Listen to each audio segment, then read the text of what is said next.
Universal News TV, votre chaîne d'information la plus crédible. La Russie marque sa présence en Afrique par le déploiement de ses instructeurs militaires en Centrafrique. La Centrafrique, naguère considérée comme le précaré de la France, est de plus en plus en train de s'ouvrir à d'autres puissances nucléaires telles que la Russie. La Russie s'installe donc solidement en Centrafrique, et la France est de plus en plus dans l'inquiétude. Mais cette forte présence de la Russie en Centrafrique va-t-elle pousser la France à dégager de ce pays? Suivons maintenant le décryptage de la situation par nos panélistes qui sont sur le plateau de DBS, la télévision panafricaine. Suivons. Film à la gloire de l'intervention russe en Centrafrique, Paris poussé vers la sortie, nous nous interrogeons ce mardi matin. En République centrafricaine, des milliers de personnes ont assisté à l'avant-première du film Touriste à Bangui. Cette coproduction russo-centrafricaine met en scène des soldats russes luttant contre la rébellion aux côtés des forces armées centrafricaines, en abrégé les FACA. Lors de la projection du film au stade Barthélemy Boganda, Alexander Ivanov, représentant des instructeurs russes, fait les louanges de la formation prodiguée aux soldats centrafricains. Le chef instructeur russe y évoque également le courage des forces armées centrafricaines et de leur capacité justement de combat.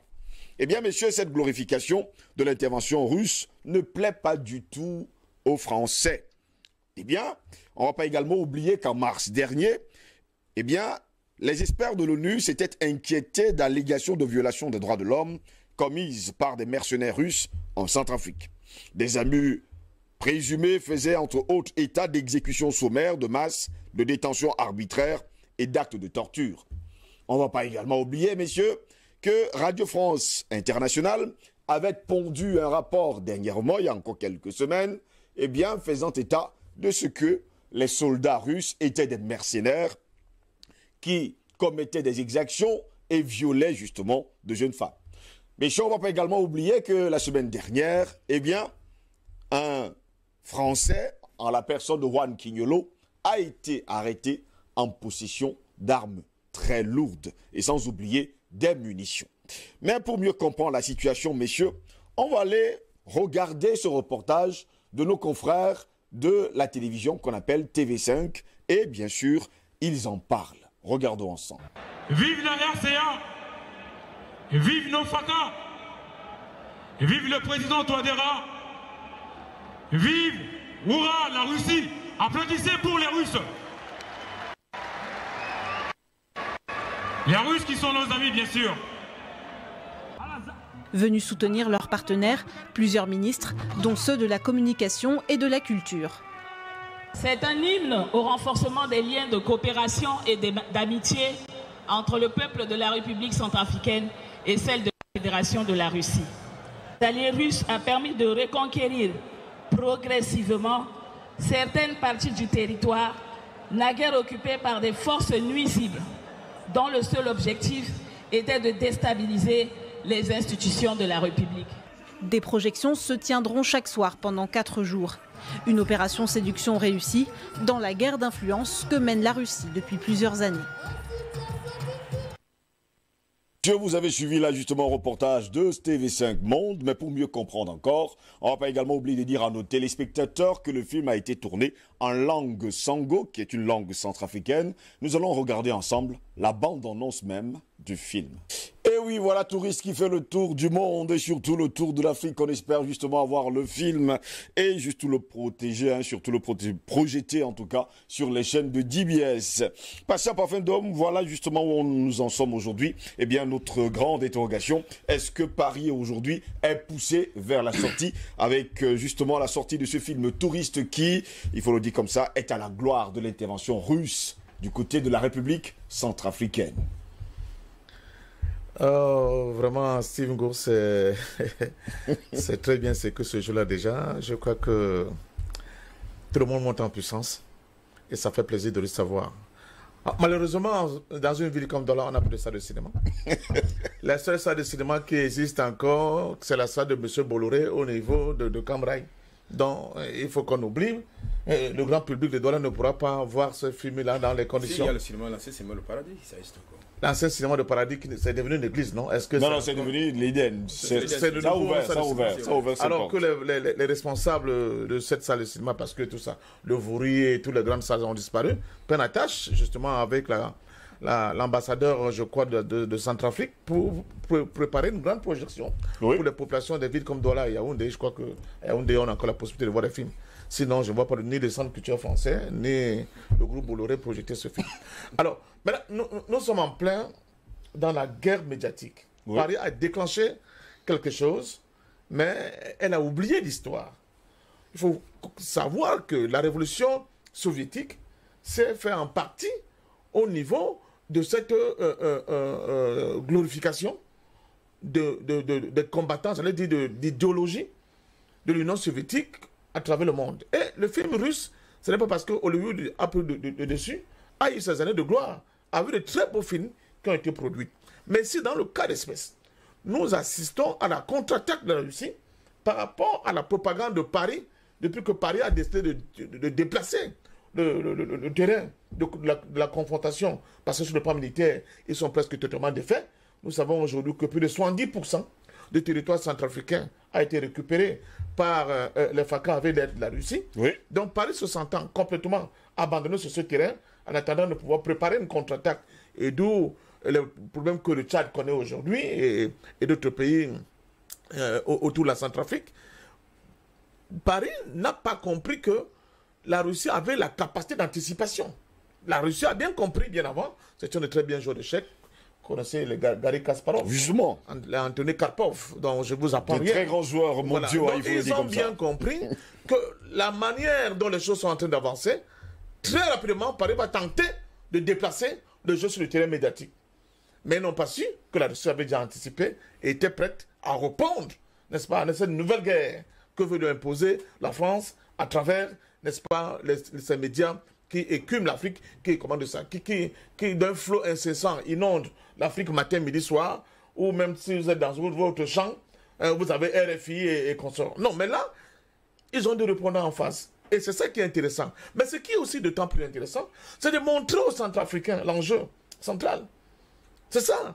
Le film a pour vocation. Vous savez, la culture américaine a pu dominer le monde. À partir de quoi? À partir du cinéma.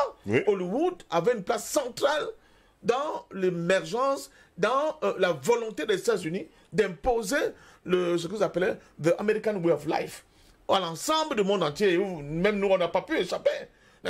Il suffit que la jeunesse américaine se lance dans le hip-hop, tout le monde entier dans le hip-hop, justement. Que ce soit dans le rap aujourd'hui, tout le monde devient rappeur du pôle Nord au pôle Sud. Donc, cet imaginaire que représente la culture à travers à travers le cinéma a un rôle extrêmement important à jouer dans la structuration, j'allais dire le formatage des esprits par rapport à certaines politiques qui sont mises en marche. Donc, bravo la Russie. Elle a eu ce sens d'anticipation.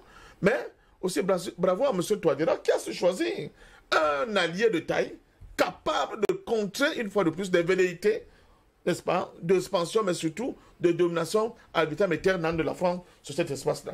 Je pense que ce n'est que le début de cette grande guerre médiatique qui a été engagée, dans laquelle nous sommes depuis très longtemps. Très longtemps déjà. Donc nous sommes heureux qu'on ait des partenaires de taille comme la Russie.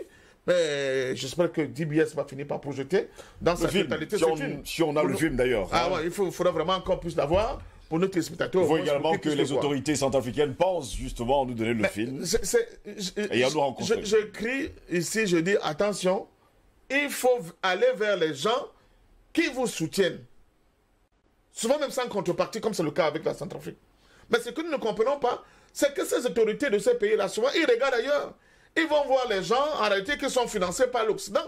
Donc, c'est contre-productif. La preuve, ils ne traitent des problèmes de la Centrafrique de manière périphérique, de manière épisodique.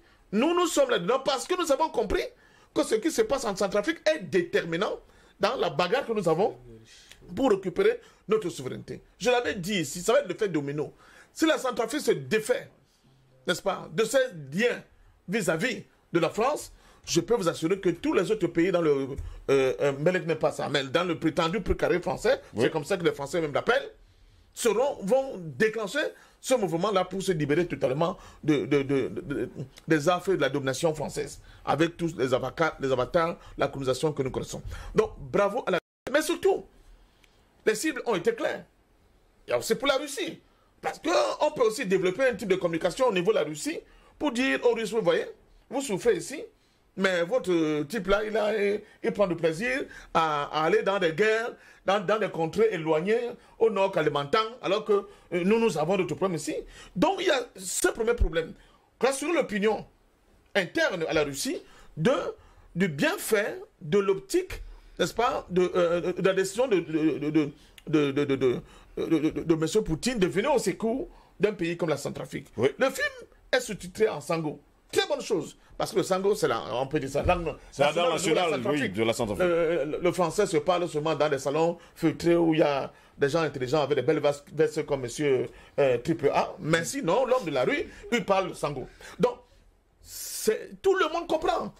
On ne fait plus un truc pour l'élite, pour la fine crème, pour les gens qui rencontrent M. Macron et les Drian. On s'adresse directement aux petits centrafricains du petit village, dans la langue qu'ils comprennent le mieux, et avec les mots qu'ils comprennent le mieux, qui lui sied. Donc, bravo à la Russie. C'est ça, un pays qui est déterminé à vous accompagner. Il n'y a pas que l'aspect militaire, il n'y a pas que l'aspect économique. Il y a aussi d'autres aspects, comme ce que nous venons de voir là, l'aspect de la guerre médiatique, l'aspect culturel, etc., etc. Nous espérons que d'autres pays qui regardent ce qui se passe en Centrafrique, autour de la Centrafrique, vont prendre la graine et comprendre que voilà le chemin qu'il faut savoir aborder si on veut aller loin. Par exemple, il n'y a jamais de production au niveau de Cameroun sur l'implication des forces armées camerounaises par rapport à la lutte contre Boko Haram. Alors que les Camerounais ont été puissants, ils ont démontré l'armée camerounaise, cette jeunesse-là, qu'elle est capable de sécuriser notre territoire. Il n'y a jamais eu de production du film là-dessus. Hier, j'étais d'ailleurs avec le grand frère M. Bassik Bakobio, parce qu'il est en train de préparer un documentaire sur les années 50, et je lui ai dit, il me dit, mais vous, tu ne peux pas savoir les embûches qu'il faut traverser au niveau de vos différents ministères là, pour avoir certaines petites autorisations, même pour filmer une rue. Donc, je dis, par rapport à Boko Haram, on se serait attendu que le Cameroun, pour magnifier la résistance nationale et de son armée, fasse des productions dans ce sens-là. Oui. On a des cinéastes qui sont les Jean-Pierre Bécolo. Je ne pourrais pas m'arrêter à Bassik Bakobio. Ils sont nombreux.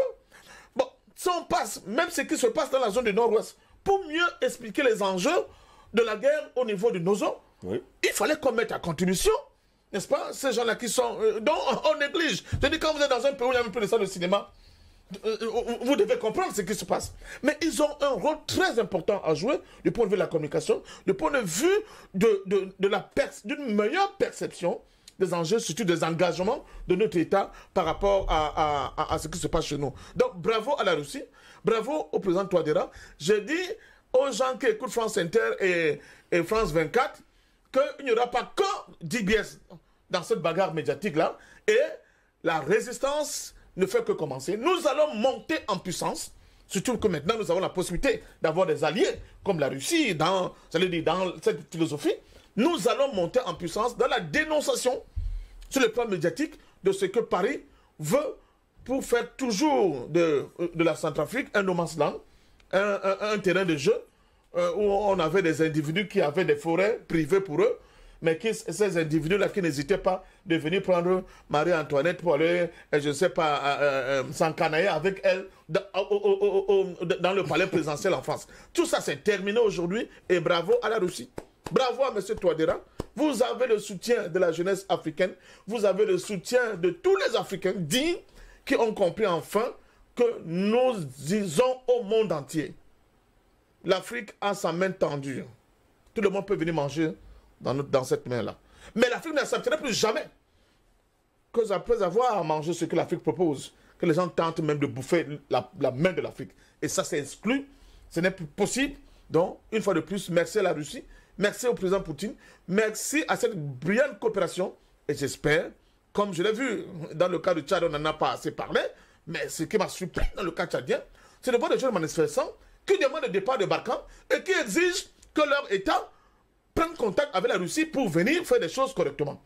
Malheureusement, le soutien qu'on a apporté au président Déby et à son entourage, on n'a pas vu beaucoup de cuxeurs se déplacer de ce côté-là pour enfin prendre des alliés crédibles, des alliés qui vont nous permettre de nous sortir de cet encerclement, de cette chaîne, n'est-ce pas, de la France coloniale, le seul État au monde qui refuse de décoloniser. Parce que quand vous passez, par exemple, la France d'outre-mer, la Guadeloupe, tout ça, c'est quoi? Est-ce que c'est le pays? Quelqu'un, il a la France métropolitaine, mais il dirige, n'est-ce pas, des frontières qui sont aux antipodes. À des milliers de kilomètres. C'est quoi? Pourquoi on ne débat pas les Guadeloupéens? Pourquoi on ne parle d'indépendance? Et ils ne sont pas les seuls. Les Haïtiens et tout ce monde-là. Hein? Même en Nouvelle-Calédonie, hein, là-bas sur les Kanaks, les gens se sont battus là-bas pour dire laissez-nous être indépendants. Non, au contraire, ce qu'on a fait, c'était de déplacer en masse des Français, des Français d'extrême droite, qui font que toute élection au niveau de la Nouvelle-Calédonie, le jeu est faussé d'avance.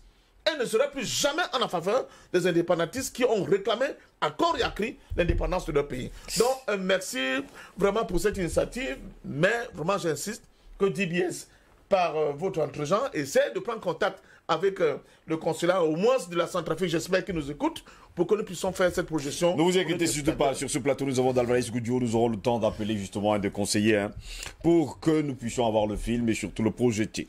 D'Alvarez Goudio, à mi-chemin entre Rambo et Blue Diamond, pour ne pas dire Blood Diamond, eh bien le film Touriste, c'est un film qui traite du récent conflit en République centrafricaine, où les mercenaires de PMC Wagner assistent les forces gouvernementales pour contrer la coalition rebelle, gérée aujourd'hui par François Bozizé. Mais comment tu les appelles mercenaires? Non, je ne les ai pas appelés ma mercenaires. Mais non, tu viens de le dire. Ce sont nos alliés. Ne tombons pas dans le piège de la propagande occidentale.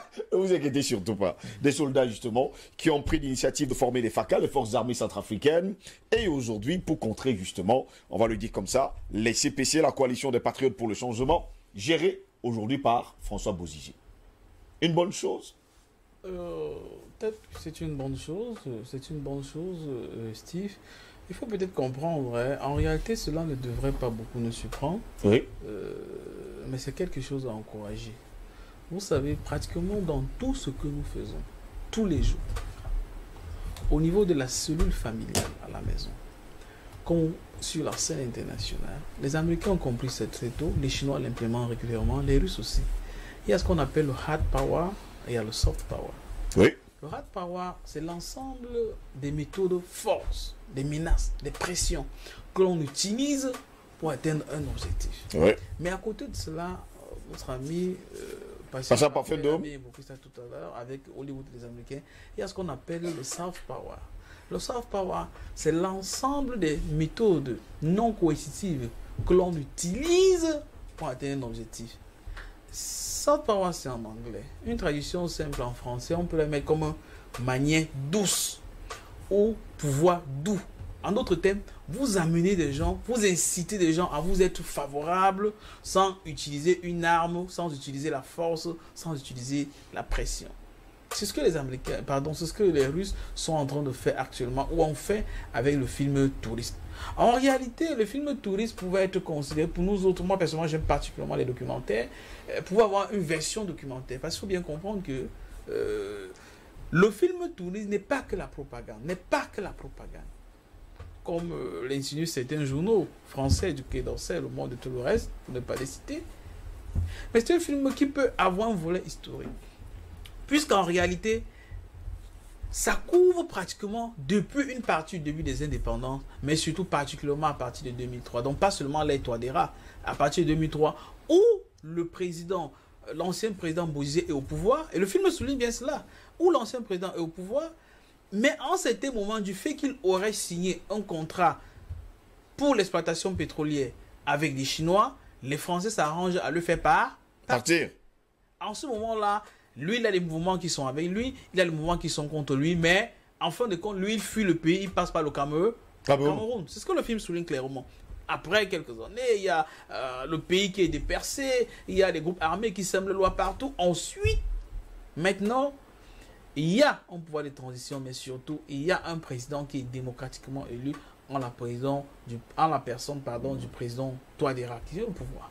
Cette personne qui veut que le pays soit unifié, qui veut que les Centrafricains soulignent la Centrafrique qui est 2 fois plus grand que le Cameroun, qui a une population de moins de 5 millions d'habitants, de moins de 6 millions d'habitants, mais dont la population, la grande majorité, vit pratiquement en dessous du seuil de la pauvreté. Dans un contexte comme celui-là, le président Touadéra, je dois m'entourer des alliés dignes. Pourquoi? Parce qu'il y a ce qu'on appelle le brainstorming. Il y a l'introspection qu'on fait en géostratégie. C'est-à-dire de vous retourner, de vous dire d'où je viens. Quand on fait un bilan de parcours, depuis l'indépendance, entre guillemets, de la Centrafrique en 1960, la Centrafrique a été victime de nombreux coups d'État, ourdis par le colon, c'est-à-dire la France. Le colon qui considère la Centrafrique comme un grenier de réserve pour lui, s'arrange à ce qu'il puisse exister permanemment un chaos contrôlé là-bas. En d'autres termes, pratiquement tous les chefs d'État qui étaient en Centrafrique ont été du fait de la volonté du colon, sont partis de cette fait-là. Et dans un contexte comme celui-là, le président Touadéra a dit, je dois essayer de me trouver un allié un peu plus digne de confiance, la raison pour laquelle il se tourne vers le Kremlin. Et le Kremlin, là, il rencontre des soutiens, parce qu'il faut bien le souligner. Je crois que c'était à peu près, je crois que c'était hier ou avant-hier, les Centrafricains ont reçu, il y a encore un Tupolev qui a atterri à Bangui, ils ont reçu officiellement, on a parlé de 5000 Kalachnikov, des grenades, des lance-roquettes, ça c'est officiellement, oui. Les Russes ont seulement notifié les Nations Unies, c'est-à-dire on vous informe. On allait en parler justement. Exact. Pour dire quoi? Pour dire que quand la Centrafrique a eu des difficultés importantes, quand en Centrafrique il y a des dizaines de groupes armés qui dépercent le pays, qui pillent le pays, qui exportent le diamant à la place du pouvoir centrafricain, la Centrafrique n'a pas d'armes, la Centrafrique n'a pas de soldats, la Centrafrique n'a aucun matériel. Et quand il se tourne vers le Conseil de sécurité, la personne qui est censée défendre les intérêts de la Centrafrique au niveau du Conseil de sécurité, c'est la France.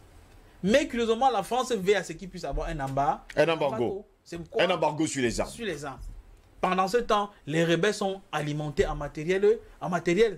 Les rebelles sont alimentés en finances. Et à côté de cela, qu'est-ce qui se passe? Les Russes apportent le soutien aux Centrafricains. Les Russes apportent les finances aux Centrafricains. Les Russes apportent le matériel militaire. Et cela leur permet de faire face à la situation. Donc, dans un contexte comme celui-là, et notons que la Centrafrique, c'est quand même un pays où majoritairement les infrastructures n'existent pas. C'est-à-dire, parfois, il y a des coins où vous allez en Centrafrique. Quelqu'un vous dit, salut-moi, quand tu arrives à Bangui, salut-moi le président Bokanda. Donc, il n'est même pas au courant qu'en réalité, Bokanda, ça n'existe plus. Parce qu'ils sont coupés dans des coins. Quand c'est comme cela, il faut rentrer dans une guerre de l'information pour informer la population. Et dans un pays qui est plus grand que le Cameroun, parfois, il faut passer par le soft power. Surtout qu'ils ont bien veillé à ce que leur film puisse être doublé en langue sango, qui est la langue la plus parlée et la plus écoutée en Centrafrique. Donc, il y a un volet pour la guerre de l'information au niveau international dont la Russie peut bien comprendre que quand on parle de la Russie, il y a la Russie, la Fédération de Russie, mais au-delà de la Fédération de Russie, il y a l'ancien air soviétique. Ça, c'est d'un. Et quand même, en Afrique, il y a beaucoup, même au Cameroun, on m'a dit partout là, il y a beaucoup qui ont fait des études en Russie, qui comprennent parfaitement le Russie. En fait, le film original, c'est en russe. Mais maintenant, c'est doublé en sango. Donc, même la maman centrafricaine qui n'est pas partie à l'école peut comprendre le film. Et c'est là, comme vous avez bien vu, le 14 mai dernier, à la projection de ce film au stade à Bangui, il y a quand même plus de 20 000 personnes. 20 000 personnes ont directement crié à la gloire. Vous savez, Oura, c'est un chant russe, c'est un cri russe, c'est un cri de ralliement, un cri de salutation pour les soldats russes.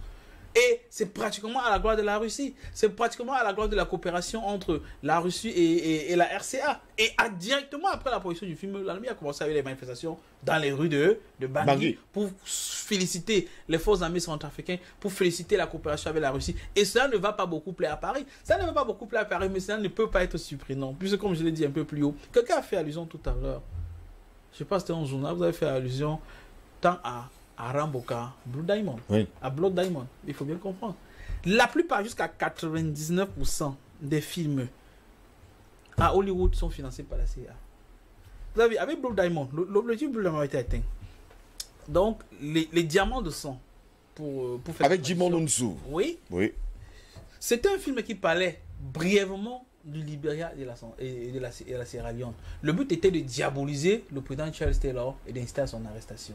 Et c'est ce qu'on s'est vraiment passé. On a organisé, on l'a diabolisé et ensuite on l'a arrêté. Aujourd'hui, il est en prison en Europe. Ça, c'est d'un. Et tout le monde le sait. Le film Rambo a été fait à la gloire des forces armées américaines du côté comme Scorpion de la Rouge. Thaïlande. Exact, comme Scorpion Rouge et tous ces films-là. En réalité, tout le monde a vu, hein, vous avez vu, dans les années 90, parfois jusqu'à plus de 50% des productions tournaient autour de la guerre du Vietnam. Une guerre que les Américains ont perdue. Ils ont perdu plus de 50 000 hommes, officiellement plus de 50 000 hommes au Vietnam. Mais dans la plupart des productions hollywoodiennes du Vietnam, les Américains sortaient plutôt vainqueurs. Pourquoi? Parce qu'on donne l'impression que le pouvoir américain est extrêmement puissant. Jusqu'à aujourd'hui, la plupart des productions, quand vous voyez que toutes les grandes maisons de production aux États-Unis, que ce soit Warner Bros. Et tout le Walt Disney, tout ça c'est contrôlé par la CIA. Quand vous apportez le script d'un film, on vous dit, vous allez modifier ceci, vous allez mettre ceci, c'est quand vous regardez la plupart des films, vous allez difficilement voir un film à Hollywood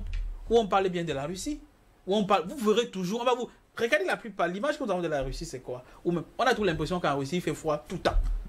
C'est pas vivable. Alors qu'en Russie il y a l'été, il y a du soleil en Russie. Etc. Parce qu'on veut donner une image brute de la Russie. Ça, c'est de manière pratiquement permanente. On pense toujours que la Russie, c'est le méchant de l'histoire. Exact. Que ce soit en Hollywood, que ce soit en Russie, que ce soit en Europe, à Paris, partout en Europe. En réalité, on donne une image pourrie de la Russie. Pourquoi? On le fait en incitant. Parce qu'en réalité, vous avez vu, pour ceux qui ont regardé un peu l'actualité autour du mur de Berlin, on incitait ainsi les Russes ou alors les personnes qui étaient de l'autre côté de la barrière à traverser le mur, donnant l'impression que l'Occident c'était le beau. C'est pratiquement ce qui se fait aujourd'hui entre la Corée du Sud et la Corée du Nord. Vous savez, régulièrement, par exemple, il y a des avions qui montent en haute altitude et qui larguent les tracts sur la Corée du Nord. Des tracts qui appellent à dénoncer le régime, à détruire le régime, etc. Il y a même jusqu'aux baffles qui sont exposés sur la frontière. Et à certaines horaires de la journée, envoie des messages pour inciter la population à travers. Ça fait partie de la guerre de l'information. Ouais, il n'y a aucun coup de feu, il n'y a pas de muscles, il n'y a pas de menace, mais très subtilement, on incite la population à se retourner contre son gouvernement. En tout cas, je dis oui, ça c'est à soutenir, ça c'est du soft power, ce sont les éléments que l'on utilise au niveau de la guerre de l'information, mais maintenant au niveau de nous, comme Passa a bien souligné, c'est que qu'est-ce que nous faisons en tant qu'État? Parce qu'en réalité, c'est ce que nous devons faire. Il y a la guerre de l'info. Est-ce que nous le faisons? L'élément fin, comme j'ai dit tout à l'heure, quand la CIA vous dit, il modifie votre scénario, vous faites tout, il vous donne le budget. Est-ce que chez nous on le fait? Chez nous, même simplement, les gens, ils ont des très belles idées parfois, les bacs, ils sont très nombreux.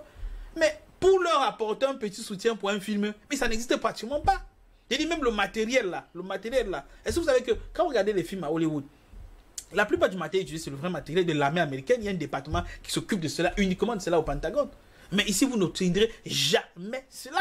Alors que non seulement cela permet de rentrer l'argent, parce que quand vous voyez un film comme celui-là, s'il faille projeter le film à l'étranger, cela va, il y a nécessairement un certain nombre de droits, cela va faire rentrer les devises en Centrafrique. C'est pourquoi vous voyez un des meilleurs cinémas du monde aujourd'hui, un des meilleurs, ça passe, c'est le cinéma nigérien. Le nombre de productions annuelles du Nigeria en Hollywood dépasse Hollywood. Ça, c'est établi, hein. C'est vrai qu'ils ne veulent pas que les gens le savent. Et les Nigérians produisent plus de films que les Américains par an. Et cela fait rentrer beaucoup d'argent, des devises au Nigeria. C'est une valeur ajoutée. Mais maintenant, au-delà de la valeur ajoutée, cela crée des emplois au Nigeria. Et cela projette une certaine image du Nigeria. Nous aussi au Cameroun, nous pouvons l'implémenter comme on le fait déjà, comme ça a été fait en Centrafrique. Et pour cela, ce n'est pas le talent qui manque. Il faut seulement un soutien. Et comme on le dit, contrairement à ce qu'on se dit, regardez dans notre budget militaire pour cette année, je crois qu'on est officiellement autour d'un peu plus de 259 milliards. Si dans les 259 milliards, vous ne prenez que 5 milliards ou 10 milliards, vous dites que nous allons soutenir les films, le cinéma, qui peuvent donner une image positive de l'armée camerounaise, vous verrez l'effet. Puisque même ces gars qui sont dans Boko Haram, parfois ils sont coupés d'un certain nombre d'informations. Mais quand ils regardent un certain nombre de films, vous voyez parfois eux-mêmes, ce sont eux qui peuvent arrêter leurs dirigeants pour venir les livrer aux autorités. C'est pourquoi je dis oui, ça... c'est un bon jet de pierre, c'est un premier jet de pierre, mais nous devons continuer à encourager cela sans oublier que en fait cela ne naît pas aujourd'hui, cela fait partie du soft power que les Occidentaux utilisent tout le temps pour nous diaboliser. N'oublions pas, en Centrafrique on a dit qu'un chef d'État buvait et mangeait de la chair humaine, ça fait partie du soft power, et c'est des choses qui ne sont pas vraies parfois, mais les gens vous donnent l'impression que c'est le diable. On disait que c'était qu'il dit Amin Dada il buvait du sang. Donc, les gars ils inventent des choses qui ne sont pas vraies, mais parfois comme la population parfois n'est pas cultivée, elle a tendance à croire. Elle se dit ça peut être vrai, etc. etc. Donc, nous devons soutenir de telles initiatives, car en dehors du hard power de par le monde entier, qu'on utilise de plus en plus difficilement, un volet très important de la guerre, c'est le soft power. André Kizef-Fangassouf, il faut également dire que ce film touriste joue également sur la fibre patriotique, il faut le dire comme ça, en glorifiant l'action russe du côté de la République centrafricaine, pousser également les Centrafricains à comprendre où sont les enjeux aujourd'hui, en leur disant nous avons un bel allié, et cet allié c'est tout simplement la Russie, et il faut soutenir, il faut que les Centrafricains soient unis. On peut dire aujourd'hui que c'est quand même de bonne guerre. C'est de bonne guerre, je pense que les deux précédents panélistes ont déjà bien illustré, bien développé dans le débat. Et je voudrais vous rappeler le film de Bruce Willis au niveau du Cameroun, entre la frontière The Tears of Sun, les larmes du soleil. Oui. Entre le Cameroun et le Nigeria.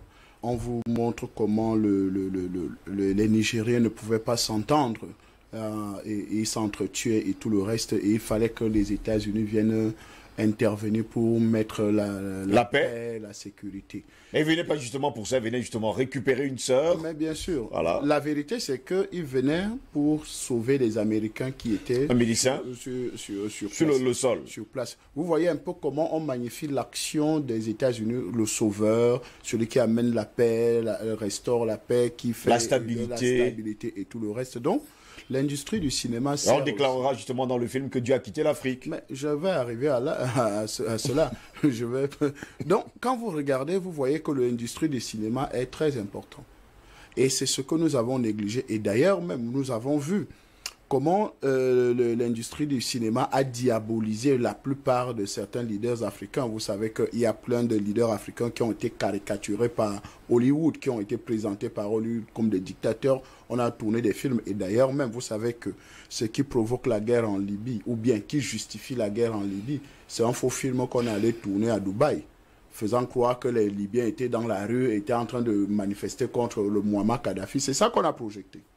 Et ça permet à l'OTAN et tout... Ce qui est passé dans les informations. Mais bien sûr, voilà. L'OTAN et tout le reste là pour aller détruire la Libye. Donc vous voyez comment l'industrie du cinéma est tellement subtile. Et d'ailleurs même, c'est des monstres qui sont derrière le cinéma. Des monstres, parce qu'ils nous présentent souvent certaines images. Parce que quand vous regardez, en plein midi, c'est pour ça que vous allez m'excuser les gens de CanalSat. Vous savez que CanalSat a déployé les gens maintenant partout, hein. Dans tous les carrefours, vous allez trouver des jeunes filles et des jeunes garçons avec CanalSat en promotion, CanalSat en promotion. Mais quand vous regardez tout ce que CanalSat, Canal plus Horizon, Canal plus Friction, Canal plus Cinéma et tout le reste, ce qu'ils vous présentent, c'est en plein midi. Vous voyez deux garçons, deux pompiers, ou bien deux militaires, ou bien deux agents de police qui ont fini une intervention et pour dire merci, ils s'embrassent en plein midi. Donc quand votre enfant est rentré de l'école, hein, dès qu'il allume la télé, la première des images qu'il voit, c'est deux messieurs en train de s'embrasser. Voilà la puissance de l'industrie, c'est le soft power, la puissance douce. On vous inculque ça dans votre pensée, que voici ça, acceptez ça, c'est ça la bonne vie. Et vous allez regarder... Derrière moi, vous avez justement la bande-annonce de The Tears of Sun, avec Monica Bellucci, et sans oublier, bien sûr... Exactement, ce genre de messages subliminaux qui passent au quotidien. On vous encadre là, on vous enferme là, on vous dit non, les Shakiro ne doivent pas être condamnés.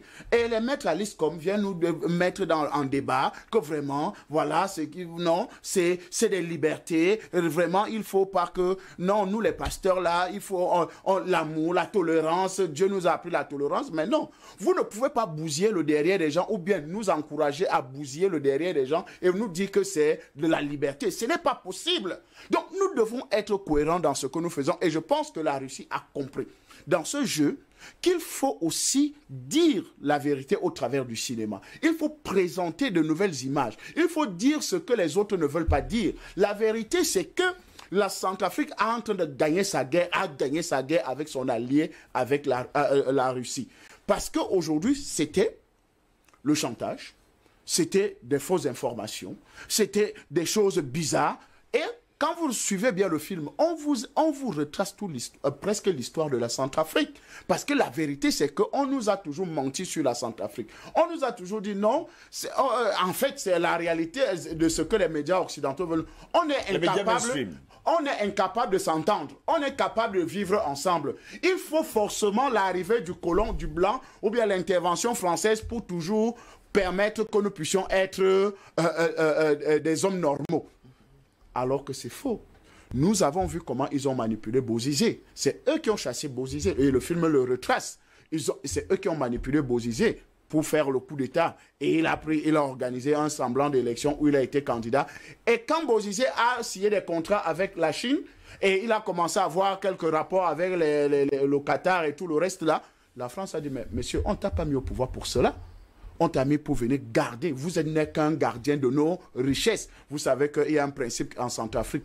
Quand vous creusez à plus de 15 mètres, vous venez de violer le territoire français.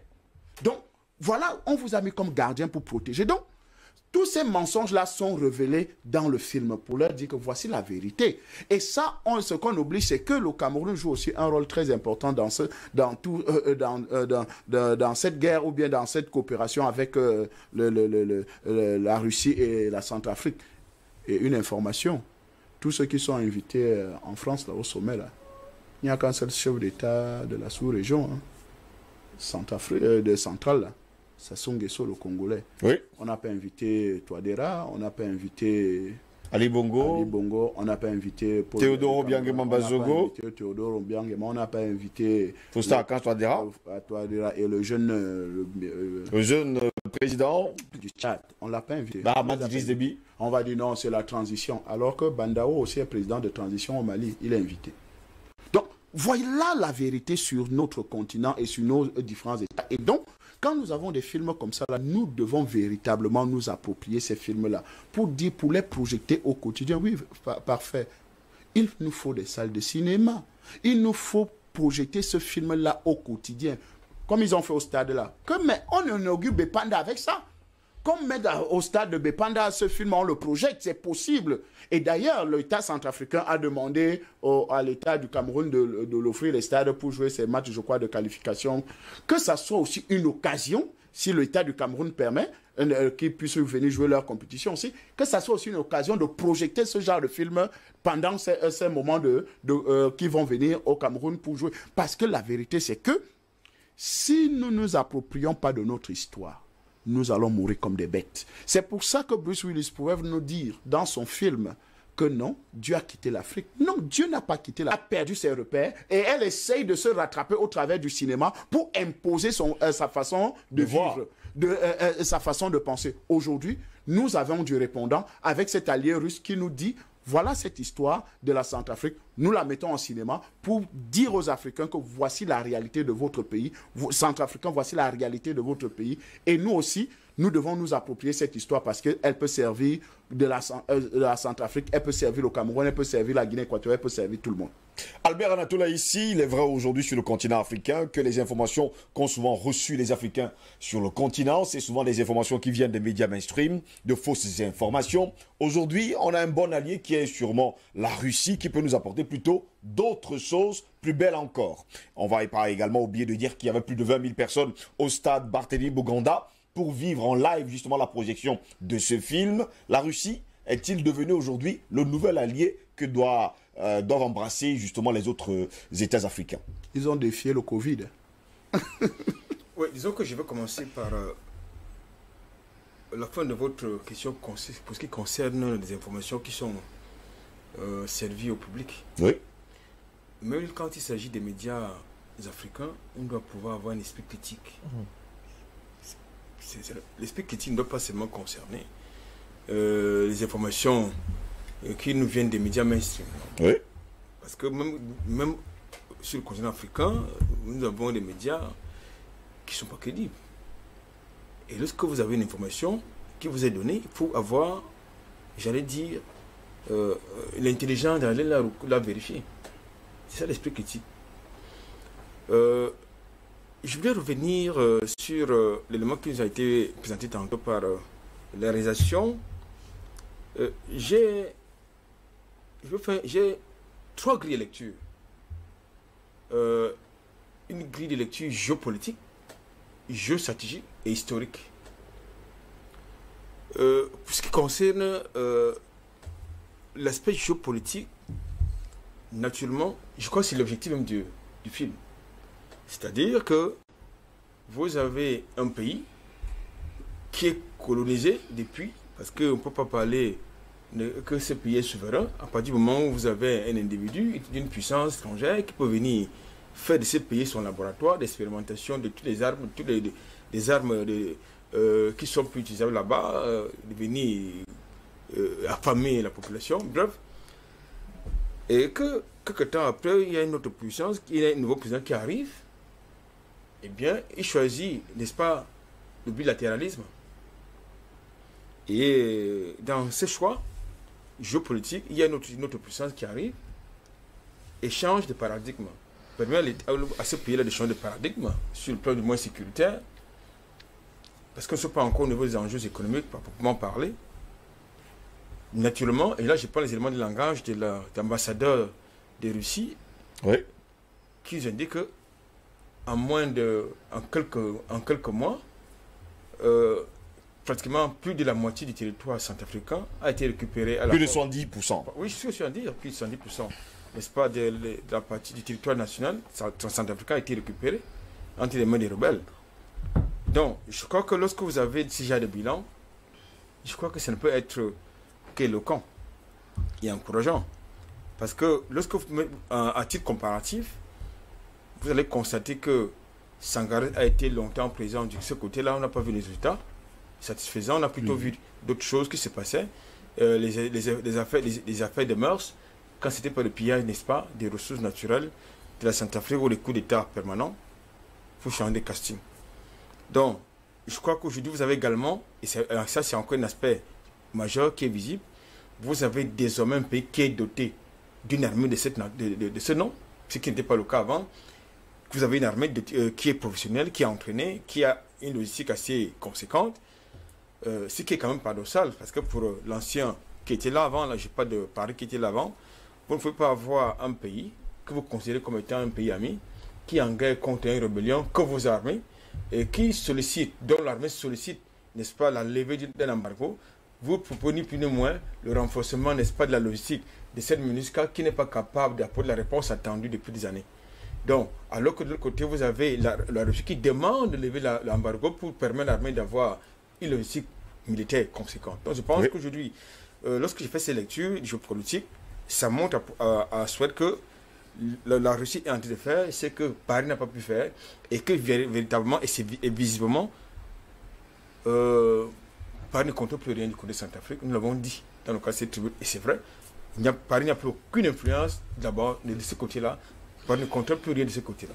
Donc, le fait que, lorsque je regardais, je crois que c'était sur TVC Monde, il y a le journaliste qui a fait le papier qui disait que les médias locaux sont en train de s'engager dans le couloir de dénigrement de la France. Je ne sais pas si c'est vrai que les médias locaux sont en train de dénigrer la France, mais ce qui est réel, qui est vrai, c'est que les médias locaux, y compris DBS, constatent que la France n'a pas été capable d'apporter la solution politique militaire attendue. De ce côté-là. Constat fait par tous les Africains, Albert Alatola, ici. Non, puisque nous sommes concernés, parce que lorsqu'on parle des médias, je suis journaliste. Oui. J'y réponds d'abord en tant que journaliste. Donc, la France n'a pas les cas. Je réponds à ces médias et à ces journalistes que la France, les médias ne sont pas dans le dénigrement. Les médias constatent tout simplement que la France n'est pas la bonne solution. Puisqu'elle a été présente, longtemps présente d'ailleurs. Là, plus de 60 ans qu'elle est là. De ce côté-là, oui. Bien au contraire, la France a plus été un peu qu'une solution. C'est un fait. Maintenant, quand j'ai terminé avec la lecture géopolitique, je vais dans au niveau de la lecture géostratégique.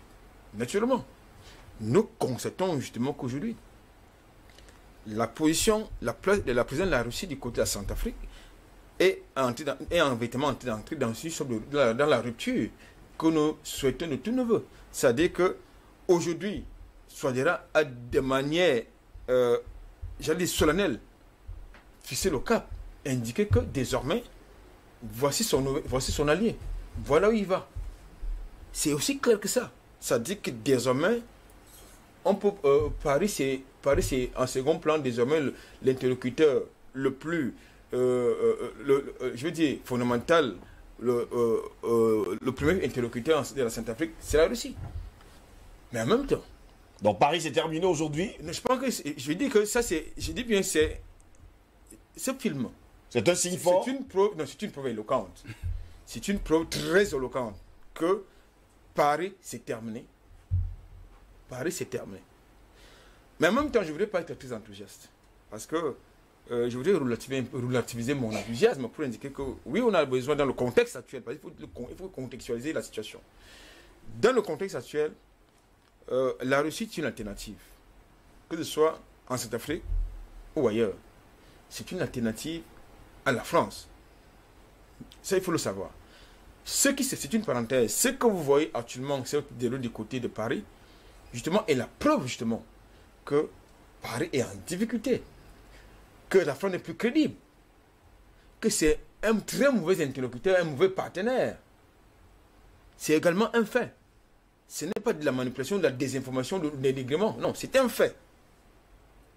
Comment un pays qui est endetté à plus de 60% de son PIB peut prendre sur lui d'annuler la dette des autres pays?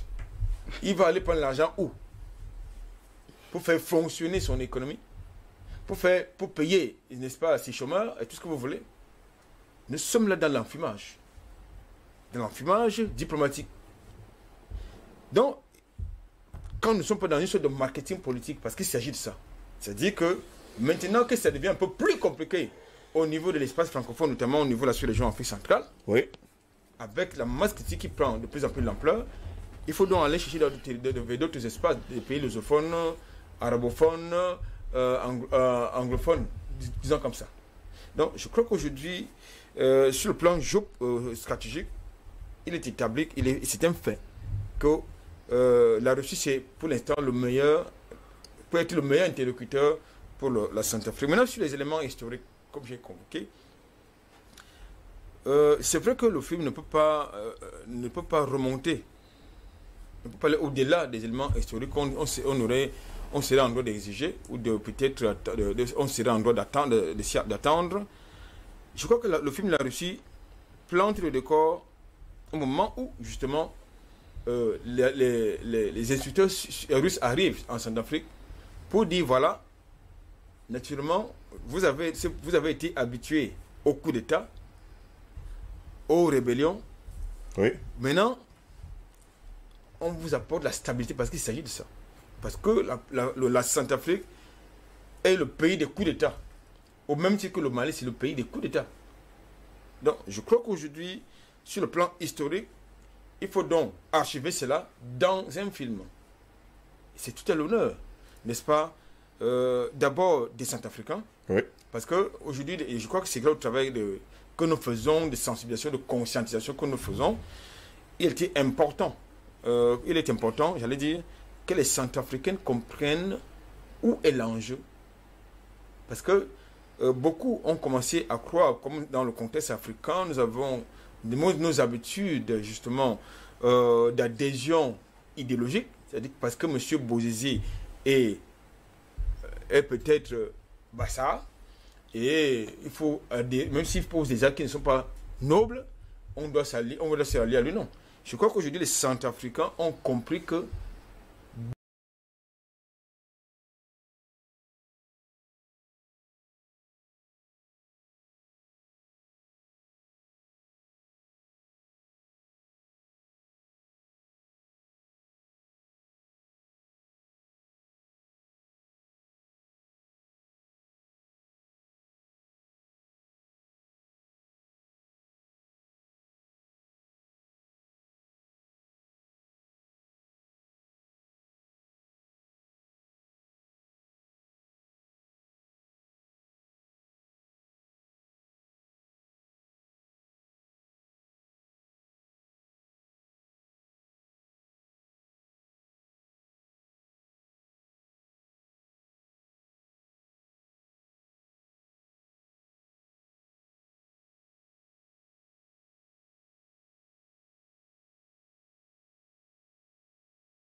Donc, vous pensez qu'on va continuer à donner... Mais écoutez, soyons sérieux. Non, je pense qu'il faut s'arrêter un seul instant et prendre une bonne décision. Et cette bonne décision, c'est que des gens comme les Bolloré sont déjà hors. On doit les mettre hors d'état de nuit. Et je pense qu'il faut que ces ministres-là qui ont pris langue avec ces gens-là, parce que c'est une corruption à haute échelle, parce qu'on les a donné beaucoup d'argent. Ces chefs traditionnels, on les a payés pour qu'ils montent dans ce train. Il faut qu'ils remboursent cet argent et peut-être il faut même les arrêter. Oui.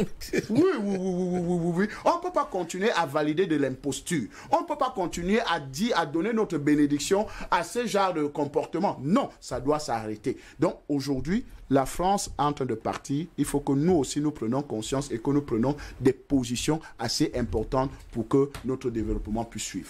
Albert Anatola, ici, je vous pose cette question que je pose toujours lorsque nous parlons de la Centrafrique. N'est-il pas temps justement pour les autres pays de l'Afrique centrale de prendre langue et de déclarer haut et fort qu'ils ont besoin pour allier aujourd'hui la Russie? Je voudrais, n'est-ce pas, reprendre à mon compte les paroles de Pacha Pafendom, qui parle souvent de l'unité politique. C'est fondamental. Oui. Parce que lorsque vous avez un interlocuteur qui a l'attitude du serpent, selon qui se trouve en Centrafrique, au Gabon, en Côte d'Ivoire, au Mali, au Cameroun, ça pose un problème. Ouais. Donc il faut donc une cohérence politique. Mais sauf que c'est difficile dans le contexte actuel pour une raison simple. Nous avons affaire aux chevaux de la même écurie. C'est un problème. C'est-à-dire, ce sont des journalistes pour la plupart. Donc, ça pose un gros problème. Donc, il faut donc, comme j'ai l'habitude de le dire, il ne faut pas du point de vue de Macron, du point de vue des Africains, il nous faut un renouvellement démocratique et générationnel, pas dans le contexte, pas sur le problème de Macron, parce qu'il n'a rien à foutre de nos problèmes. Il est élu par les Français pour résoudre les problèmes des Français, pour défendre les intérêts des Français, et il tue les Africains pour défendre les intérêts des Français. C'est faut le dire. Ce n'est pas Macron qui doit venir définir nos orientations futures, nos orientations politiques, nos orientations culturelles. Non. Donc, il faut justement qu'il y ait un renouvellement, n'est-ce pas, de ce côté-là, pour que justement il y ait une convergence de vues. Parce que s'il n'y a pas, parce que lorsque vous avez une élite qui soit du même moule, il y a une convergence de vues. Il y a une convergence de perceptions, il y a une convergence d'objectifs, pratiquement. Donc, je crois qu'il faut d'abord régler cette question, justement, d'unité politique. Oui. Et ça ne passe pas la dissolution ou la réforme de l'Union africaine. Parce que cet affaire-là, ça ne pose quand même plus de problèmes que ça n'a pas de solution. C'est important que je le dise, parce que quand vous avez le président d'une institution qui se veut panafricaine, mais qui va faire allégeance à Macron, moi ça me pose un gros problème. Moi ça me crée un très gros problème, Et ça veut dire qu'il n'a pas d'épaisseur politique. C'est Nando Colon, comme on a l'habitude de dire, c'était Nando Colon, c'est un collabo. Deuxième chose qu'il faut indiquer, et là je vais également rentrer dans les aspects culturels, c'est-à-dire le système éducatif, parce qu'il faut qu'on se réapproprie notre système éducatif qui est entre les mains, des mercenaires. Les vrais mercenaires, c'est là par contre. Oui, il faut se réapproprier parce que lorsque vous avez un système éducatif qui est embrigadé, vous n'allez produire que des mauvais cerveaux. Nous en avons la preuve. Parmi les universités qu'on peut citer au monde, aucune université des espaces francophones ne vient même pas à la 50e place. Il y a un problème. C'est un très gros problème.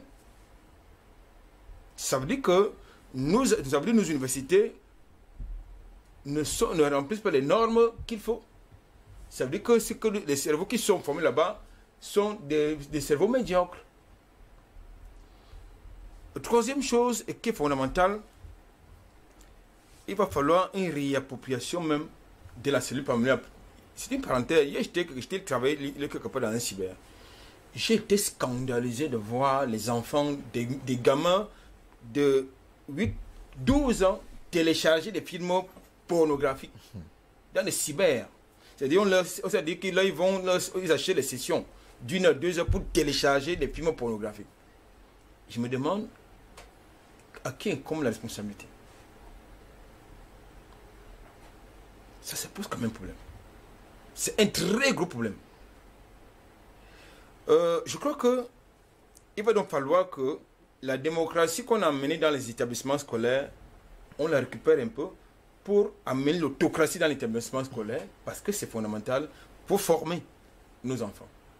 Parce que la démocratie que vous avez amenée dans l'établissement scolaire, ça a retiré le fouet et l'autorité des enseignants. Il faut qu'on ramène l'autorité et des enseignants d'abord au sein de l'établissement scolaire. Parce qu'il est inacceptable que lorsqu'un enseignant va corriger un élève, c'est le parent qui débarque là-bas avec le coup de poing pour bastonner un enseignant, tout en violant même l'espace de l'établissement qui est proscrit, n'est-ce pas, à n'importe quel intrus. Il faut donc se réapproprier cette autorité-là au niveau de l'établissement, au sein de la cellule familiale. Parce qu'on ne peut pas tout justifier par le fait que dans le contexte de morosité actuelle, le père sort, la mère sort, et puis les enfants. Non. Est-ce que nos parents ne travaillent pas, ils allaient au champ? Est-ce que pour certains, ils pas les illettrés? C'est-à-dire que vous venez avec vos devoirs, vous vous débrouillez, hein, pour faire vos devoirs. La plupart d'entre nous. Ah, voilà. Donc on n'avait même pas de répétiteurs, rien du tout. Donc c'est de la paresse de ce côté-là. Si ce n'est pas des responsabilités parentales. Quatrième chose, et là ça va toucher justement nos dirigeants, ou de manière globale notre élite, nos élites, y compris les hommes d'affaires, qui, comme vous avez l'habitude, jouent à pile ou face, parce que très souvent ne sont pas dans notre paradigme. Parce qu'ils ont plusieurs passeports aussi. Il y en a qui sont à la fois centrafricains, d'autres hollandais, certains sont gabonais à la fois, ils sont français. Donc, de ce point de vue, ils ne peuvent pas gérer nos intérêts. Nous avons les universitaires qui, pour certains, sont carriéristes. Donc, ils ne peuvent pas prendre justement la pleine mesure de leurs responsabilités avec courage. Nous avons affaire à des élites politiques qui sont, de mon point de vue, corrompus pour la plupart, parce qu'ils n'ont pas non plus d'idéologie, parce qu'ils ont un parent qui doit les adopter à Paris, à Washington, à Bruxelles ou en Genève. Ça pose quand même problème. Nous avons un très gros problème. C'est vrai qu'on ne peut pas former, on n'aura pas une génération spontanée qui sera ex nihilo, qui va régler toutes ces questions, mais de manière fondamentale et globale, il faut un recadrage, un recentrage. Donc, Paris, ce n'est pas le problème, parce qu'il est dans son rôle. Et comme j'ai l'habitude de dire, il faut utiliser les mêmes méthodes qu'ils utilisent, c'est-à-dire la violence. Ce n'est que pas la violence qu'ils comprennent. La France ne partira pas de son plein gré du territoire africain, parce qu'il y va de sa survie. Et moi, je trouve inacceptable que ce soit Paris qui assure la tutelle des pays de l'espace francophone d'Afrique. C'est-à-dire que quand il y a une décision qui doit être prise à l'ONU, c'est Paris qui a notre onction, qui doit au nom exercer son droit de veto ou pas. Je trouve cela scandaleux. Il faut qu'on sorte justement des chaînes du nazisme monétaire. C'est également une question fondamentale qu'il faut mettre sur la table et qui n'est pas très discutée sur certains plateaux de discussion. Je ne sais pas pourquoi. Il faut, à mon sens, également démanteler nos espaces de vie, n'est-ce pas, de ces bases, de ces bases, comment je peux appeler ça, de ces occupations, de ces forces d'occupation, voilà, de ces bases de forces d'occupation, voilà, c'est des bases militaires. Il faut qu'on soit démantelé tout cela. Et en plus, il nous faut véritablement s'engager. Parce que lorsque vous avez des armées professionnelles autonomes et qui ont une idéologie, vous n'avez pas besoin, n'est-ce pas, de toutes ces interventions, de tous ces interventionnismes, parce que c'est un peu ça. C'est-à-dire que Paris, pour un oui ou non, sur un contrat, il vous agit de l'épouvantail des djihadistes, du terrorisme ou de l'insécurité. Je pense que lorsque vous avez une armée formée, réformée, qui est professionnelle, franchement, vous n'avez pas besoin qu'on vous assiste. Parce que si, dans le cas du Cameroun, que je connais très bien, si on avait attendu Paris, le Cameroun serait entre les mains des djihadistes. Merci, messieurs. Permettez-moi de lire le message de nos téléspectateurs ce matin. Je reviens à vous. Bonjour, vous savez pourquoi je vous écris, Steve. Il faut en rire. Voici, nous y sommes. Plus que nous puissions l'attendre. La création d'un moyen de diffusion de l'information sur le plan international doit être créée par nos ingénieurs sur le continent. Utiliser les armes de l'ennemi pour le combattre se retourne contre nous. Création de nos réseaux sociaux en concurrence directe avec eux. Nous en avons les moyens. Énormément de jeunes sur le continent manquent de moyens afin de développer la technologie qu'il faut. Et cela peut aller très vite à faire réaliser. Le moment est venu pour nous de faire par nous-mêmes, pour nous-mêmes. Merci Steve de faire passer. C'est Afro-Caribéen Martinique qui nous a écrit. Il est afro-caribéen et il est surtout Martinique. Il nous écrit depuis la France ce matin. Bonjour à vous Steve et à vos éminents panélistes. Nous attendons que le président Touadéra passe à la seconde phase, celle de demander le départ des Sangaris stationnés dans son aéroport. Vous voyez ce mendiant arrogant que la France a commencé à faire, les yeux doux au Soudan pour pouvoir loger sa rébellion CPC. Il faudra chasser les Sangaris. C'est une gangrène pour la stabilité de la Centrafrique et de la sous-région. Merci à vous et surtout bonne journée. C'est Amine Touré qui nous a écrit ce matin. Bonjour DBS, très beau thème ce matin. Bonjour Monsieur Steve Ngos, bonjour aux brillants panafricanistes sur le plateau. Pour ma part, l'Afrique n'a pas besoin d'un sauveur. La Russie, la France, la Chine, etc. C'est blanc, bonnet, bonnet blanc. S'il vous plaît, restons concentrés, déterminés, méthodiques et disciplinés ayant une vision globale et claire de nos enjeux. Car les enjeux sont les plus grands que cette petite France-là. S'il vous plaît, inspirons-nous des autres peuples, la Chine, l'Inde, l'Algérie, etc. Comme ils ont fait pour se libérer du joug colonial. Ayons une vision globale, s'il vous plaît.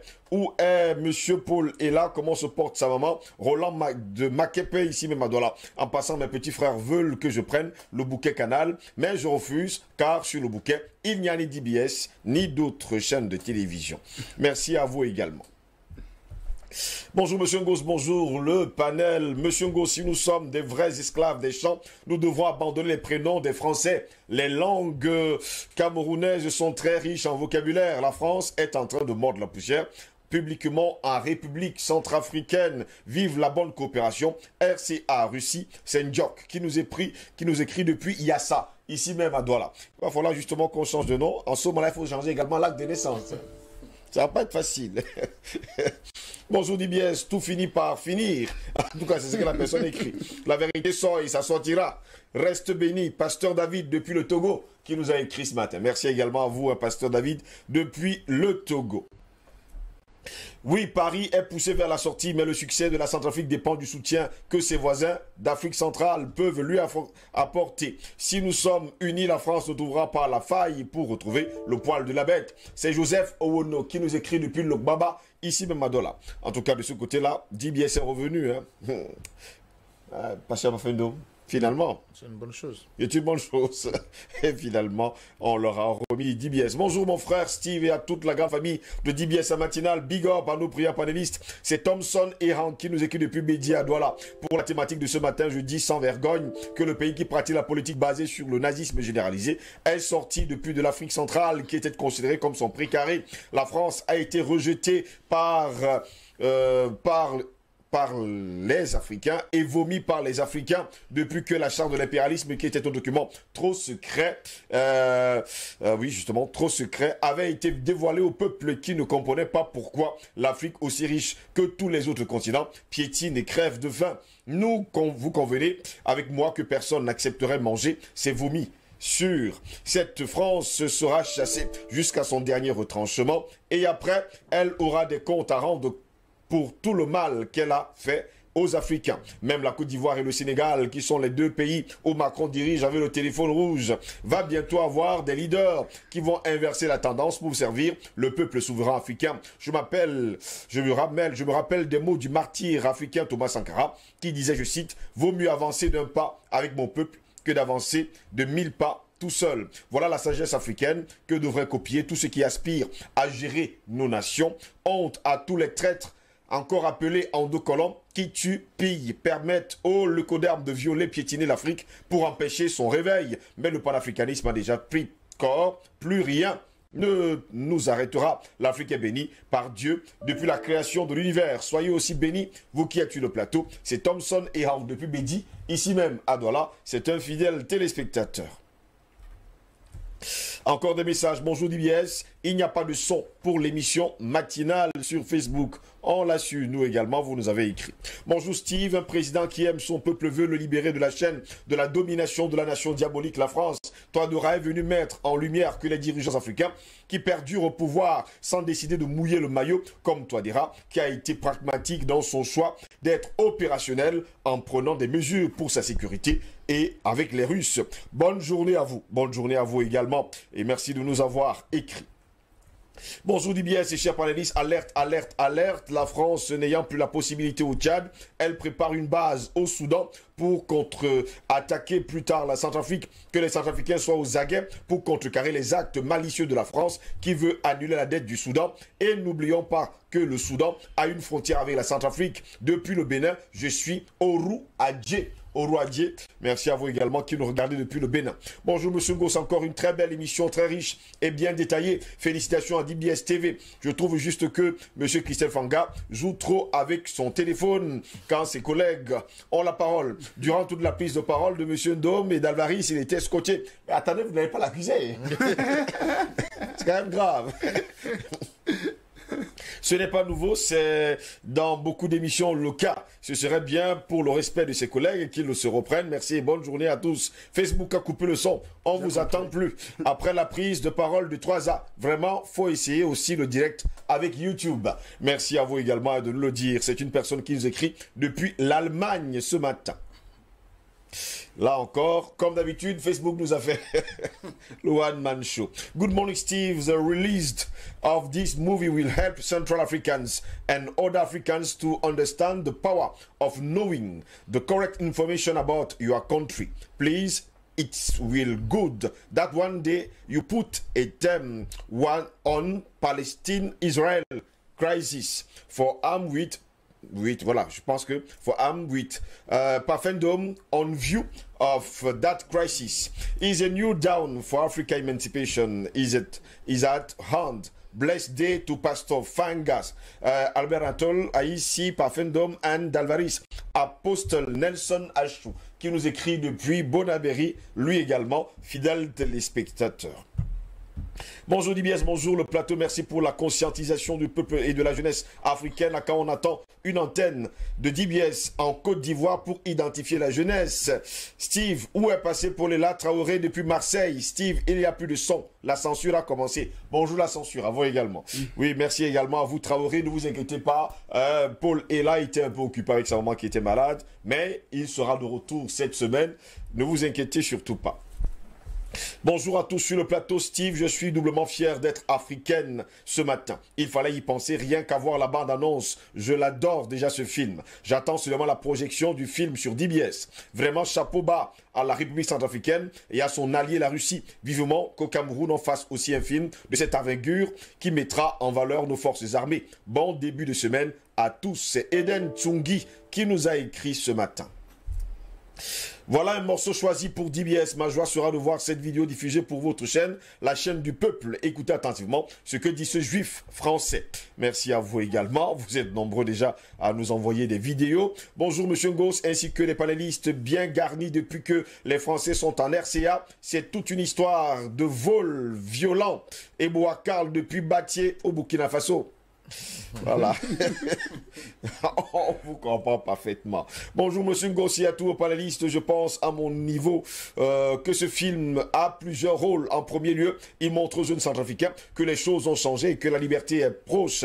En second lieu, je pense que ce film est un avertissement aux terroristes, aux djihadistes, que ce n'est que le début de la guerre et que tôt ou tard, ils vont être défaits. En troisième lieu, et surtout de manière subtile, on peut dire que la Russie avertit aussi à travers ce film la France et même les États-Unis que la fête est finie et que le nettoyage a commencé. Voilà des dizaines d'années qu'ils prétendent même mettre fin aux rébellions. Maintenant, les Russes vont leur montrer comment s'y prendre. Les données ont changé, Steve, et bravo encore à la République centrafricaine. C'est Moto qui nous écrit depuis la Suisse ce matin.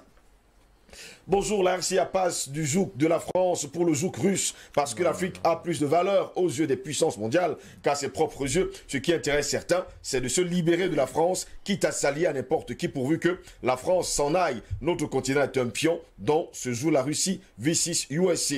Et les alliés, j'aimerais voir les clauses qui lient la RCA à la participation de la Russie avant de me prononcer. Merci également à vous de nous avoir écrit ce matin. C'est Eoni Cyril, c'est depuis Douala. Si vous êtes un agent français, on vous comprend. Ce genre-là. Oui, on comprend d'ailleurs sa position. Bonjour DBS et merci de nous avoir fait écouter le titre We Are the World ce matin. Je vous assure que j'ai coulé les larmes en écoutant les paroles de ce chant, tout en me demandant si le monde sera vraiment uni un jour. S'agissant du sujet de ce matin, je dirais que toute chose a un temps dans la vie et nous pouvons constater que la page de la France en Afrique est en train d'être tournée. Courage à DBS et à son entourage, l'Iran et le panafricaniste qui nous a également écrit ce matin. Les messages, il y en a encore, messieurs. Bonjour Steve, je viens vers toi pour te faire une demande. Nous, peuple tchadien, voulons la coopération avec la Russie, mais le clan de Déby, qui est soutenu par la France, tire sur nous, patriotes, pour empêcher notre détermination de nous départir de cette nation criminelle qu'est la France. Je vous suggère de faire des pétitions pour demander au peuple africain, en général et tchadien en particulier, pour demander le départ des bases militaires françaises de nos sols. Merci par avance et excellente journée. Cette personne n'a pas laissé son nom, mais veut quand même que nous fassions une pétition. Et elle nous écrit depuis la France. Vous n'êtes pas au Tchad alors finalement. Bonjour Steve, c'est formidable ce que la Russie réalise en République centrafricaine pour le sale, bon, c'est dur, hein, minable, vaurien, terroriste français. Arrêtez, tant que c'est tombé dans les oreilles de la Russie, soyons calmes, la Russie ne laissera pas ce gâteau lui échapper. Bruno qui nous écrit depuis Lomé au Togo.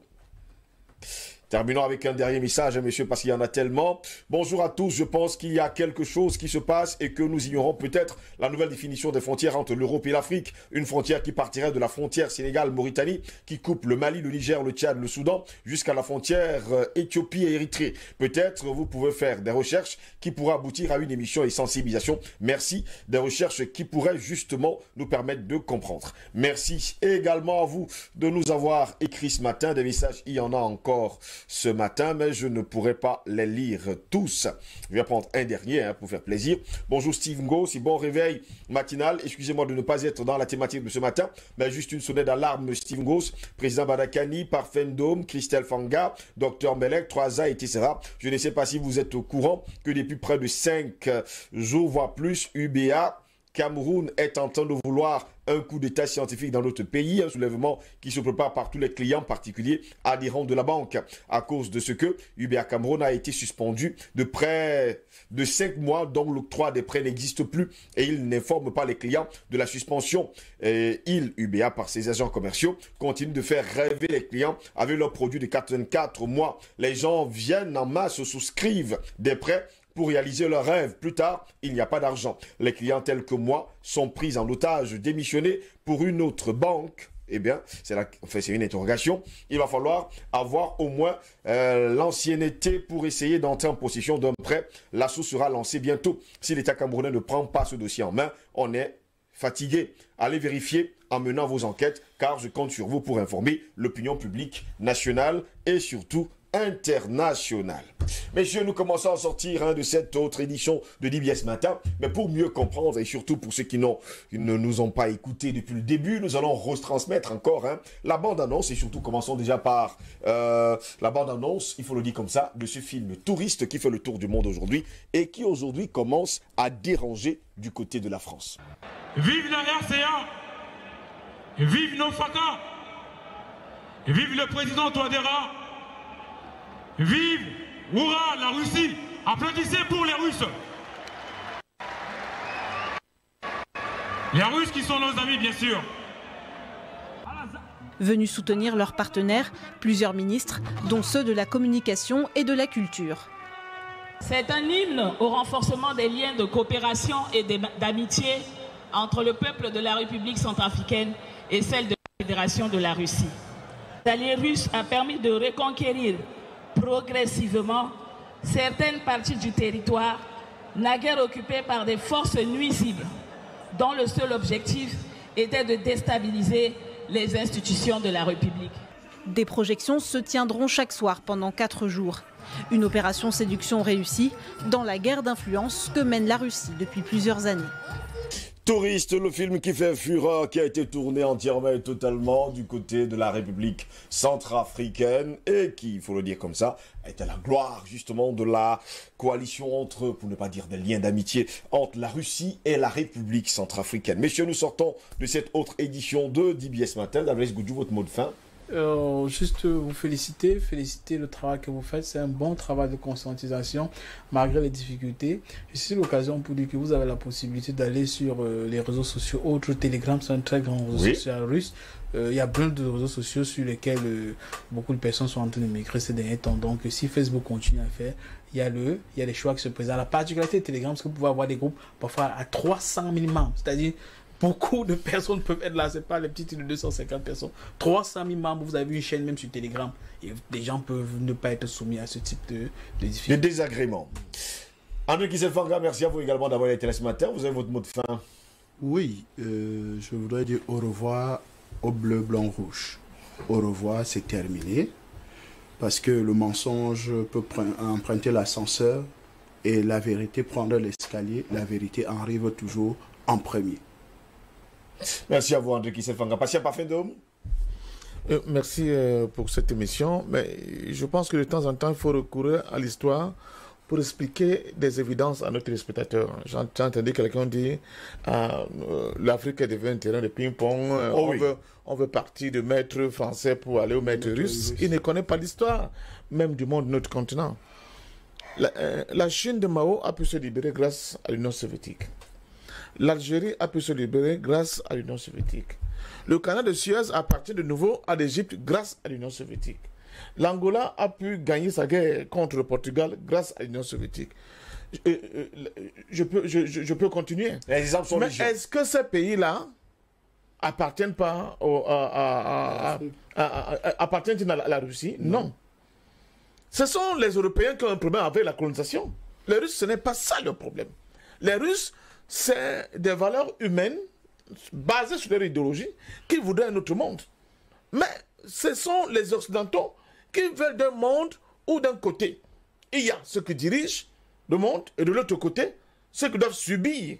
C'est ça que sur le plan économique, le grand économiste, père son nom, Samir Amin, l'Égyptien, avait caricaturé avec le concept du centre et la périphérie. Donc pour les Occidentaux tout à l'heure, Christian Fanga l'a dit avec beaucoup de brio, et ça c'est un chancelier allemand, Helmut Kohl qui l'avait dit, surtout pas qu'on ne veut pas parler de l'industrialisation d'Afrique.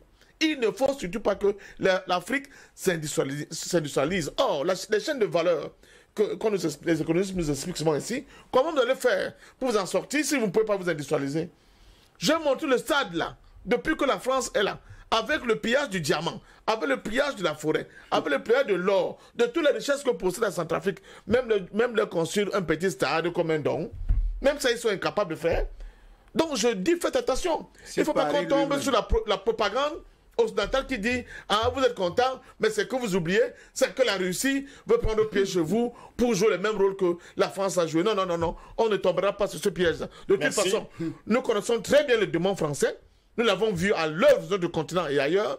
Nous connaissons la Russie et on sait très bien que la Russie n'a pas le même comportement que la France partout où elle est passée. Si la capitale française a été rachetée par les Qatariens, ils peuvent vous faire quoi de plus? Tous les boutiques appartiennent aux Qatariens maintenant, même le Paris Saint-Germain qui est le club phare. Parce que c'est dangereux, il y a les gens qui font semblant de nous soutenir, mais ils développent des discours pour essayer de discréditer les amis qui nous viennent en soutien pour nous aider de nous en sortir. Nous sommes vigilants, on ne tombera pas dans ce piège. Albert Aladolaïzi.